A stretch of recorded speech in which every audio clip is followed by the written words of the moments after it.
सुप्रभात छात्रों, एक बार फिर हम आपके सामने हाजिर हैं एक नए टॉपिक के साथ। जैसे कि डीएलएड 4th सेमेस्टर के कक्षाओं का संचालन हम आपके सामने करा रहे हैं। तो आज हम चर्चा करेंगे जीवनी के बारे में। आत्मकथा की चर्चा कर लिया जाए, उसके बाद फिर जीवनी की चर्चा किया जाए। आत्मकथा नाम से ही पता चल रहा है, आत्म मतलब अपनी, आत्म मतलब अपनी, कथा मतलब कहानी समझ लीजिए। जो व्यक्ति अपनी कहानी स्वयं के बारे में कहे वही क्या होती है, आत्मकथा। आज हम चर्चा करेंगे आपको आत्मकथा के बारे में। तो चलते हैं, शुरू करते हैं। तो आत्मकथा जो होती है वो स्वयं लेखक से संबंधित होती है, स्वयं लेखक से संबंध। यानी जो आत्मकथा होती है, लेखक स्वयं अपने बारे में लिखता है। क्या करता है? लेखक स्वयं अपने बारे में लिखता है या स्वयं अपने बारे में वर्णन करता है। तो अच्छे बताइए, आत्मकथा लिखने का उद्देश्य क्या होता है? तो जो देखा जाए तो आत्मकथा लिखने के मुख्य दो उद्देश्य होते हैं। कौन कौन से? पहला, आत्मनिर्णय,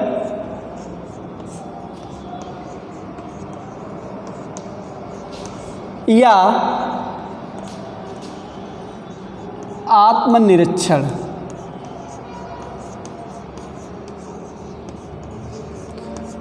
ठीक, जब भी आत्मकथा लिखी जाती है तो पूरी ईमानदारी के साथ लिखी जाती है।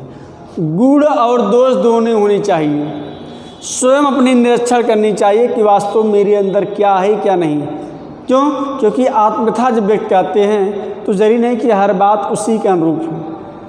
तो पहला क्या था? आत्मनिर्णय या आत्मनिरीक्षण। दूसरा है विश्व और समाज के जटिल परिवेश, विश्व और समाज के जटिल, विश्व और समाज के जटिल परिवेश, और क्या है? जटिल परिवेश में स्वयं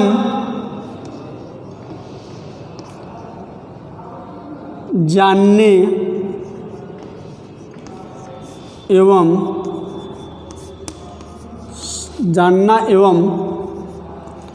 समझना। ठीक, तो ये दो उद्देश्य होते हैं, आत्मनिर्णय, आत्मनिरीक्षण करना।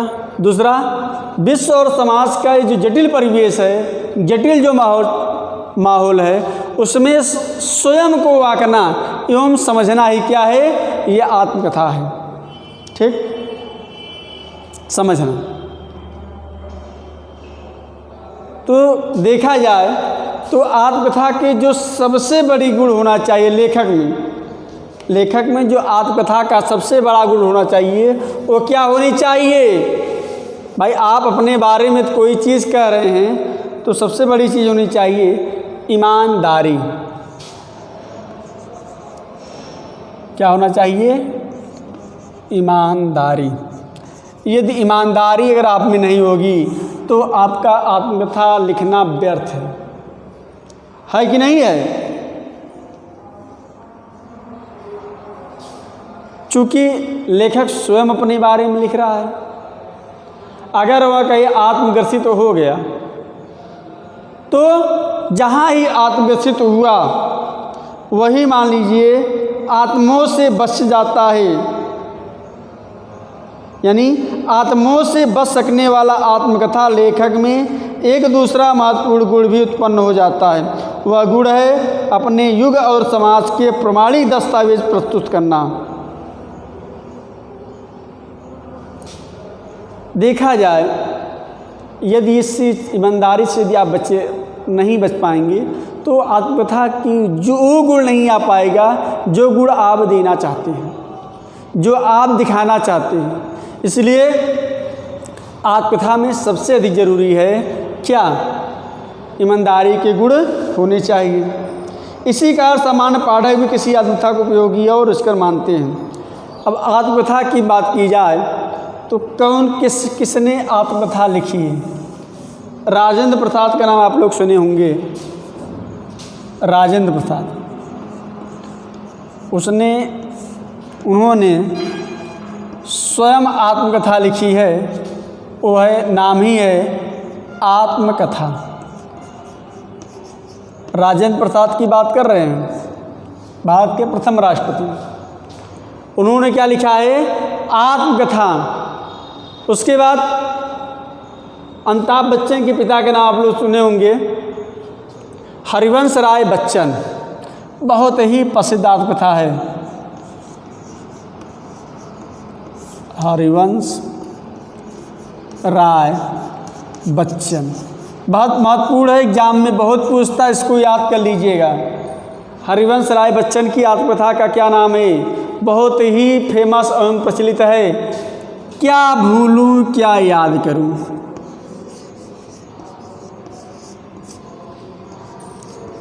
क्या भूलूं क्या याद करूं। किसकी रचना है ये? हरिवंश राय बच्चन जी की रचना है, क्या भूलूं क्या याद करूं। ठीक। राहुल सकृत्यायन के लीजिए, उनकी भी आत्मकथा है। राहुल सकृत्यायन, बताइए राहुल सकृत्यायन की आत्मकथा का क्या नाम था? मेरी जीवन यात्रा। उन्होंने भी मेरी जीवन यात्रा। देखिए, अभी पिछले वीडियो में चर्चा हुआ था कि जो राहुल सकृत्यायन हैं ये क्या थे? ये घुमक्कड़ी टाइप थे। उन्होंने यात्रा वृत्तांत बहुत लिखे, लेकिन उन्होंने अपनी आत्मकथा मेरे जीवन, उन्होंने कई जगह की यात्रा की थी, इसलिए उन्होंने एक आत्मकथा भी लिखी कि मेरी जीवन यात्रा, यानी मेरी जो ज़िंदगी थी कैसे बीती, तरह तरह की कई जगह यात्रा करके, और यात्रा में क्या क्या चीज़ थे वो अपनी कथा में उन्होंने लिख दिया था। इस प्रकार राहुल सकृत्यायन को देखते हैं, मेरी जीवन यात्रा। उसके बाद यशपाल का, यशपाल भी नहीं लिखा है, यशपाल। सिन्हालोकन,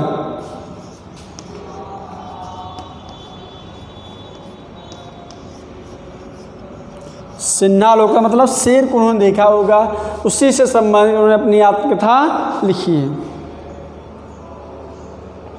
ठीक।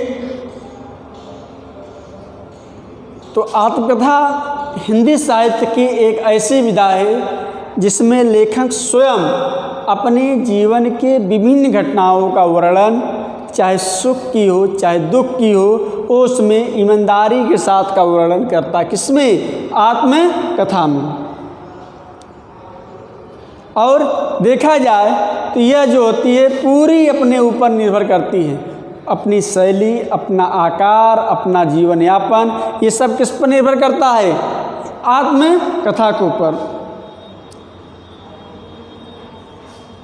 हिंदी में देखा जाए तो सामाजिक आत्मकथा लिखा गया, साहित्यिक आत्मकथाएं लिखी गई, राजनीतिक और धार्मिक क्षेत्र में अनेक महत्वपूर्ण व्यक्तियों ने क्या लिखे हैं? कथा। ठीक। जैसे अगर देखा जाए तो अभी चर्चा हुई थी, राजेंद्र प्रसाद ने लिखा, तो राजेंद्र प्रसाद के आत्मकथा का क्या नाम था? उन्होंने स्वयं आत्मकथा के नाम से ही शीर्षक से नाम लिखा, आत्मकथा। तो आत्मकथा किसकी रचना है? आत्मकथा किसकी आत्मकथा है? तो कहा जाए आत्मकथा डॉक्टर राजेंद्र प्रसाद की, डॉक्टर राजेंद्र प्रसाद की आत्मकथा। हरिवंश राय बच्चन बहुत ही महत्वपूर्ण हैं, क्या भूलूं क्या याद करूं, राहुल सकृत्यायन मेरी जीवन यात्रा, यशपाल सिंहालोकन, श्याम सुंदर दास डॉक्टर श्याम सुंदर दास, डॉक्टर श्याम सुंदर दास। डॉक्टर श्याम सुंदर दास ने भी एक आत्मकथा लिखी जिसका नाम था मेरी कहानी। मेरी कहानी। तो मेरी कहानी किसकी रचना है? डॉक्टर श्याम सुंदर दास। ये क्या है? आत्मकथा है। बाबू गुलाब राय। देखिए, व्यक्ति पॉजिटिव और निगेटिव दोनों प्रकार के रचना। तो बाबू गुलाब राय ने लिखी मेरी असफलताएं। बाबू गुलाब राय, उन्होंने क्या लिखा? मेरी असफलताएं।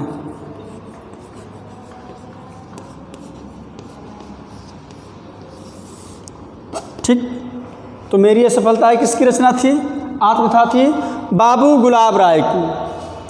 तो इस प्रकार देखते हैं, वियोगी हरि।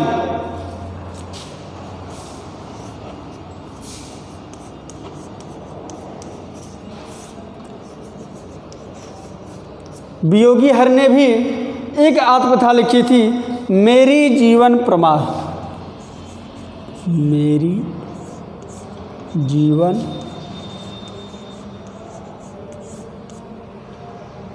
प्रवाह।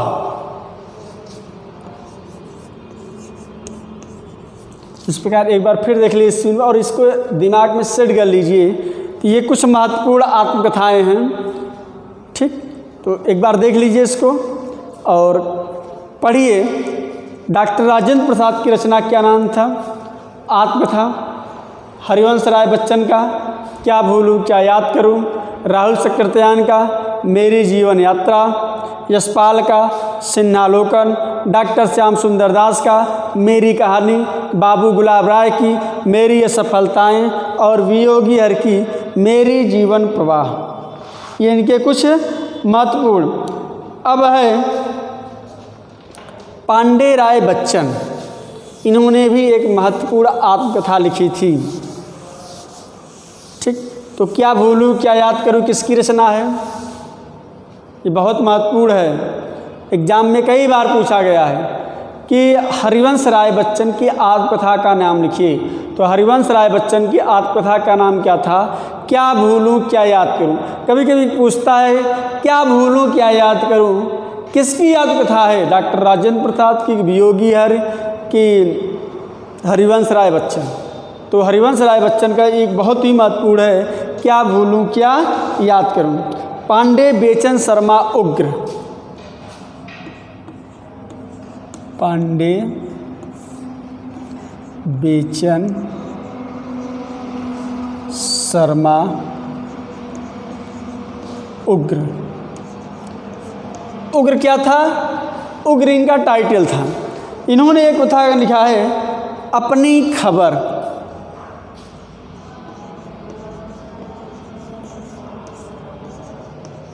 अपनी खबर किसकी रचना है? ये पांडे बेचन शर्मा उग्र। ठीक, तो ये थे आपके आत्मकथा। आत्मकथा वो होती है जो व्यक्ति अपने बारे में स्वयं ईमानदारी के साथ लिखता है, वही होते हैं आत्मकथा। इसमें व्यक्ति अपने अंदर सामाजिक स्थिति देखता है, आर्थिक स्थिति, धार्मिक स्थिति, सांस्कृतिक, जो भी जिसको दिखाई पड़े उसी को जब दूसरे के समक्ष व्यक्त करता है, लेखन करता है, वही कहलाता है आत्मकथा। तो कुछ आत्मकथाएं थे जिसके बारे में आपको चर्चा किया। सबसे महत्वपूर्ण आत्मकथा थी वही हरिवंश राय बच्चन की, क्या भूलूं क्या याद करूं, राजेंद्र प्रसाद की थी। ठीक, राजेंद्र प्रसाद की आत्मकथा का नाम ही है एक आत्मकथा। उसके बाद बाबू गुलाब राय की महत्वपूर्ण है मेरी असफलताएं। इस प्रकार से देखते हैं। नेक्स्ट हम चर्चा करेंगे जीवनी। जीवनी क्या है? नेक्स्ट हम चर्चा करेंगे अब जीवनी के बारे में।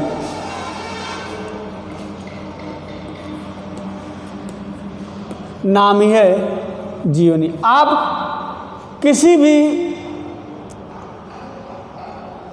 चाहे कविताकार हो, चाहे कहानीकार हो, चाहे एकांकीकार हो, चाहे नाटककार हो, किसी की कहानी पहले आप जीवनी जरूर पढ़ते हैं। आप देखिए, किताब उठाइए, पहले वहाँ लिखा रहता है साहित्यकार की जीवनी या साहित्यकार का परिचय, यानी जीवन से संबंधित घटनाएं। तो उसका जीवन में ही दिखाया जाता है, उसके माता पिता क्या थे, कहाँ पैदा हुए थे, किन परिस्थिति में पैदा हुए थे, वहाँ का माहौल था। यदि वे लेखक बने तो किन परिस्थितियों में लेखक बनना उनकी मजबूरी थी कि लेखक बनना उनका स्वयं में इंटरेस्ट था। तो जीवनी के अंदर व्यक्ति अपने जीवन से संबंधित घटनाओं का वर्णन करता है। ठीक, जीवनी भी आधुनिक गद्य विधा है।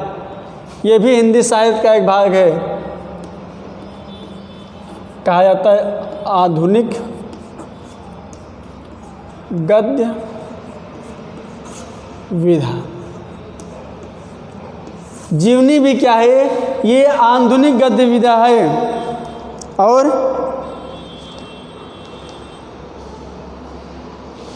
किसी व्यक्ति विशेष के जीवन के आधार मानकर जब कोई अन्य व्यक्ति लिखता है तो उसे जीवनी कहते हैं। जीवनी क्या है? जब किसी व्यक्ति विशेष पर लिखा जाता है, तो जब किसी व्यक्ति विशेष के जीवन से संबंधित जब कोई अन्य व्यक्ति लिखता है तो वही क्या कहलाता है? जीवनी कहलाता है। जीवनी में भी, जिसे भी आपने आत्मकथा पढ़ा, तो जीवनी और लेखक देखा जाए तो दोनों ही समानता है, दोनों में समानता है। किसमें? जीवनी और आत्मकथा में। तो जीवनीकार अपने चरित्र नायक के जीवन घटनाओं और तथ्यों को वस्तुगत आधार पर विश्लेषण करता है और मार्मिक शैली में प्रस्तुत करता है। जीवनी जो होता है, जब साहित्यकार उसको मार्मिक ढंग से प्रस्तुत करता है तो वही क्या कहलाता है? जीवनी कहलाता है। और देखा जाए वस्तुतः जीवनी किसी न किसी रूप में हमारे पारंपरिक साहित्य में भी वर्तमान रही है। जीवनी हर व्यक्ति को देखा जाए तो कहीं न कहीं हमारे पारंपरिक जीवन में निर्वाह करता है। हर व्यक्ति की कुछ न कुछ जीवनी होती है। ठीक, तुलसीदास ने रामचरितमानस में लिखा है, क्या लिखा है?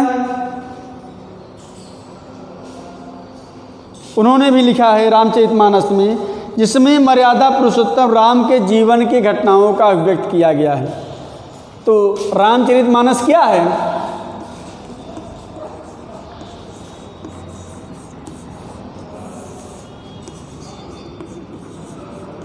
रामचरितमानस किसकी रचना है? तुलसीदास। ये भी समझिए एक जीवनी है। इसमें राम के चरित्र के जीवन का वर्णन किया गया है। ठीक, परंतु देखा जाए रामचरितमानस जीवनी नहीं है, बल्कि चरित्र जीवनी है। ये किसी के चरित्र के बारे में वर्णन किया गया है। क्या है ये? चरित्र जीवनी है। चरित्र जीवनी न कहकर हम इसको कह सकते हैं ये चरित्र काव्य है। क्या है ये? चरित्र काव्य। काव्य में ही लिखा गया है। ठीक, उसमें लौकिक और अलौकिक कल्पना के द्वारा जीवन के उदात्त पक्षों को अतिशयोक्त वर्णन किया गया है। ठीक, लौकिक और अलौकिक कैसा वर्णन किया गया है? अतिशयोक्त। अतिशयोक्त होता क्या है? जहाँ किसी भी चीज़ को बढ़ा चढ़ा कर वर्णन किया जाए वहाँ पर होता है अतिशयोक्त। ठीक, किसी व्यक्ति के जीवन गाथा के जीवनी कहते हैं। ठीक, किसी व्यक्ति के जीवन की गाथा क्या कहते हैं? जीवनी। किसी व्यक्ति के जीवन गाथा को जीवनी कहते हैं। तो जीवनी क्या है? किसी व्यक्ति के जीवन गाथा को ही हम क्या कहते हैं? जीवनी कहते हैं। अर्थात जब किसी व्यक्ति के जीवन से लेकर मृत्यु तक की घटनाओं का, जीवन से लेकर मृत्यु तक की घटनाओं को वर्णन करते हैं, घटनाओं का क्रमबद्ध रूप से वर्णन करते हैं। जीवन से लेकर मृत्यु तक घटनाओं का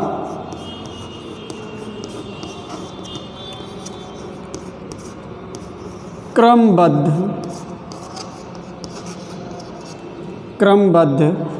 वर्णन करते हैं।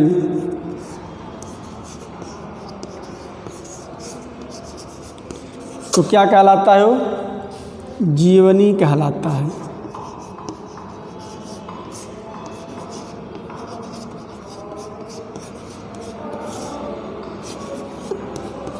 क्या कहलाता है? वो जीवनी कहलाता है। कब? जब जीवन से लेकर मृत्यु तक क्रमबद्ध घटनाओं का वर्णन प्रस्तुत किया जाता है। इसमें इतिहास से नहीं होता, इसमें आत्मीयता का वर्णन होता है, रोचकता का, भावुकता का भी समावेश होता है। हिंदी में समाज सुधार, राजनेताओं, धर्म प्रवर्तकों, साहित्यकारों की जीवनियाँ भी प्रकाशित होती हैं। कुछ प्रमुख जीवनीकार हैं जिनके बारे में प्रसिद्ध जीवनी लिखी गई है। वैसे सब लोग लिखते हैं, लेकिन कुछ प्रमुख है जिनकी जीवनी की विशेष चर्चा होती है। देखा जाए, अमृत राय के लिए लीजिए। अमृत राय की इनकी जीवनी का नाम है कलम का सिपाही।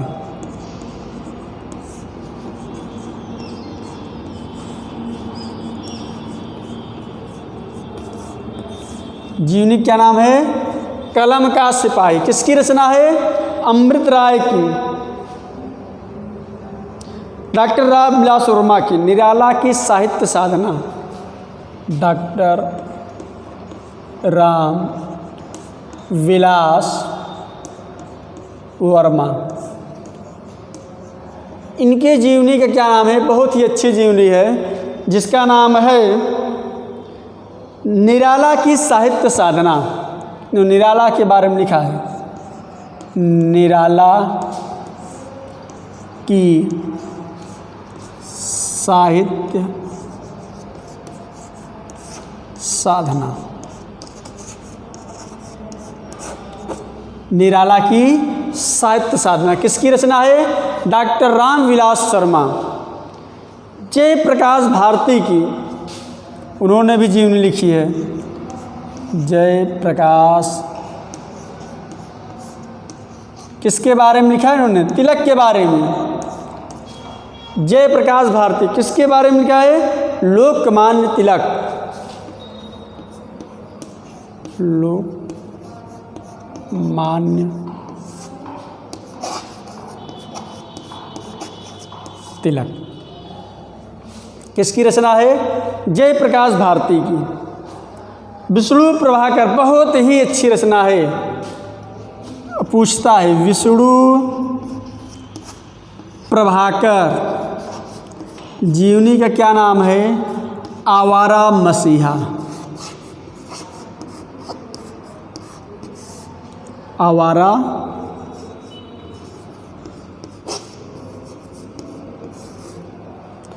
आवारा मसीहा। आवारा मसीहा किसकी रचना है? विष्णु प्रभाकर की। क्या नाम है उसका? आवारा मसीहा। किसकी रचना है ये? विष्णु प्रभाकर की। राहुल सकृत्यायन की है ये। क्या है राहुल सकृत्यायन की? महात्मा बुद्ध।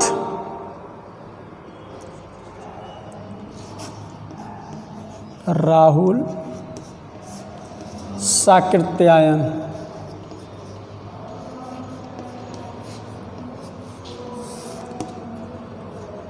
राहुल सकृत्यायन ने एक बहुत ही अच्छी लिखी है। किसके बारे में जीवनी लिखी है? महात्मा बुद्ध।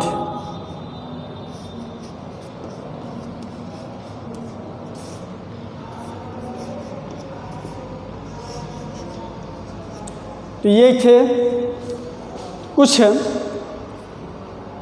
प्रमुख जीवनीकार जिन्होंने जिसके बारे में जीवनी लिखी है। ठीक, तो देख लीजिए, एक बार फिर से याद कर लीजिए। सबसे महत्वपूर्ण है आवारा मसीहा। ये एग्जाम में बहुत पूछता है, इसको अंडरलाइन करते रहे। आवारा मसीहा क्या है? आवारा मसीहा जीवनी है। किसकी जीवनी है? ये है विष्णु प्रभाकर की जीवनी का नाम है आवारा मसीहा। उसके बाद अमृत राय का भी एक महत्वपूर्ण है, कलम का सिपाही। कलम का सिपाही क्या है? जीवनी है। किसकी जीवनी है? अमृत राय की जीवनी का नाम है कलम का सिपाही। उसके बाद महात्मा बुद्ध, जयप्रकाश भारती, लोकमान्य तिलक, ये थे जो प्रमुख हमारे जीवनीकार हैं। जीवन से संबंधित जितनी घटनाओं का वर्णन किया गया है।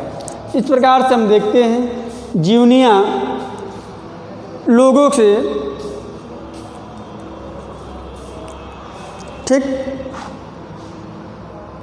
देखा जाए जीवनी घटनाक्रम के व्यवस्थित रूप में प्रस्तुत करना होता है। जीवनी जो होती है ऐसा नहीं, वो घटनाओं का एक क्रमबद्ध, किसी भी घटना का ले लीजिए, जैसे मान लीजिए लोकमान्य तिलक के बारे में लिखा गया, बाल गंगाधर तिलक या लोकमान्य तिलक, उनके जीवन की एक एक घटनाओं के क्रमबद्ध से वर्णन किया गया इसमें।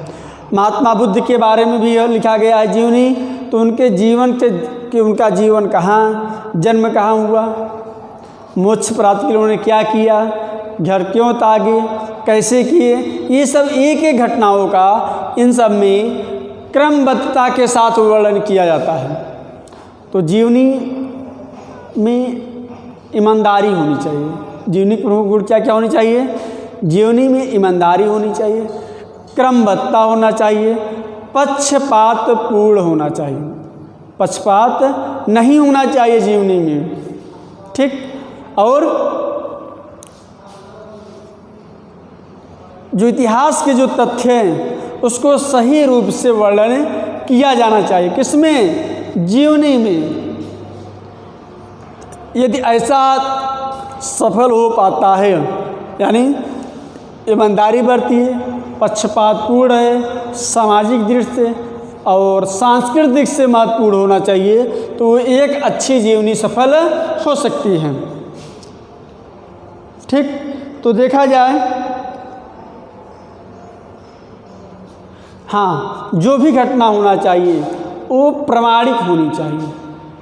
आप जो भी घटनाएं घटित हुई है, जो भी उसमें सन इत्यादि दिखाई दे रहे हैं, वो प्रामाणिकता होनी चाहिए, उसका कुछ न कुछ प्रमाण होना चाहिए। तो इस प्रकार से हम देखते हैं जीवनी और आत्मकथा। तो देखा जाए जीवनी और आत्मकथा दोनों ही, आत्मकथा जो स्वयं के बारे में लिखी जाती है, जीवनी जो किसी व्यक्ति के बारे में लिखी जाती है, तो अंतर वही हुआ। तो देखा जाए जीवनी और आत्मकथा दोनों समानतः एक ही जैसी होती है। तो इस प्रकार से स्पष्ट होता है कि जो आत्मकथा होती है वो स्वयं के बारे में लिखा जाता है, जीवनी जो होती है वो दूसरे के बारे में। लेकिन हाँ, दोनों में ईमानदारी होनी चाहिए। अगर दोनों में ईमानदारी नहीं होगी तो एक निश्चित उद्देश्य की प्राप्ति वो दोनों नहीं कर पाएंगे। तो अब आशा करते हैं आपको आत्मकथा जीवनी अच्छी समझ में आ गई होगी। तो आज हम अपना वीडियो यही समाप्त करते हैं, फिर मिलते हैं अगले वीडियो में एक नए टॉपिक के साथ। तब तक के लिए सभी को धन्यवाद।